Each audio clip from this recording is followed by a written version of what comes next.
اقوام متحدہ ویئرس، آپ میں سے اکثر لوگ اقوام متحدہ یعنی UNO کے متعلق جانتے ہوں گے۔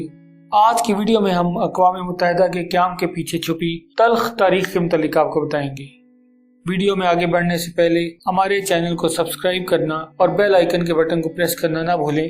ناظرین، پہلی اور دوسری جنگ عظیم کی تباہ کاریوں اور لیگ آف نیشنز کی ناکامی کے بعد دوسری جنگ عظیم کے فاتحین نے اپنی اپنی قوموں کے مفادات اور عالمی دباؤ کے تحت امن عامہ برقرار رکھنے اور غریب قوموں کی حالت سنوارنے کے لیے ایک نئی بین الاقوامی تنظیم قائم کرنے کا فیصلہ کیا۔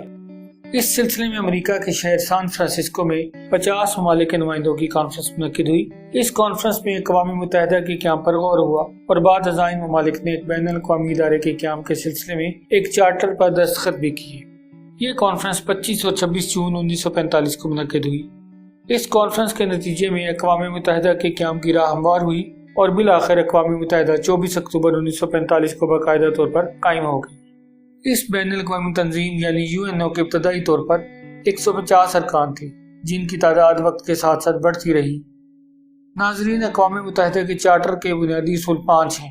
نمبر 1، ان میں سب سے اہم بنی نوع انسان کی آئندہ نسلوں کو جنگ کی تباہ کاریوں سے بچانا ہے۔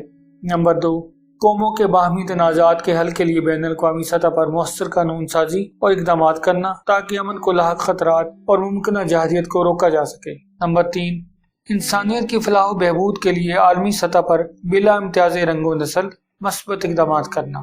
نمبر 4، انسانوں کے بنیادی حقوق کے تحفظ کو یقینی بنانا۔ اور نمبر 5، ایک دوسرے کی آزادی اور خود مختاری کا احترام کرتے ہوئے قوموں کے درمیان دوستی کی فضا قائم کرنا، دوستی کو فروغ دینا اور ایک دوسرے کے معاملات میں دخل اندازی سے اجتناب کرنا ہے۔ ویورز، UNO کی رکنیت کی بات کریں تو UNO کے مقاصد اور منشور سے متفق تمام ممالک رکنیت کی درخواست دے سکتے ہیں۔ سلامتی کونسل کی منظوری کے بعد یہ درخواست جنرل اسمبلی میں پیش کی جاتی ہے، جس کی 2/3 اکثریت کی منظوری ملنے کے بعد رکنیت حاصل ہو جاتی ہے۔ اقوام متحدہ کے اس وقت رکن ممالک کی تعداد 193 ہے، جبکہ سلامتی کونسل کے 5 مستقل ارکان ہیں، یعنی امریکہ، روس، برطانیہ، فرانس اور چین۔ سلامتی کونسل کے ان 5 مستقل ارکان کے پاس ویٹو پاور یعنی حق استرداد بھی ہے۔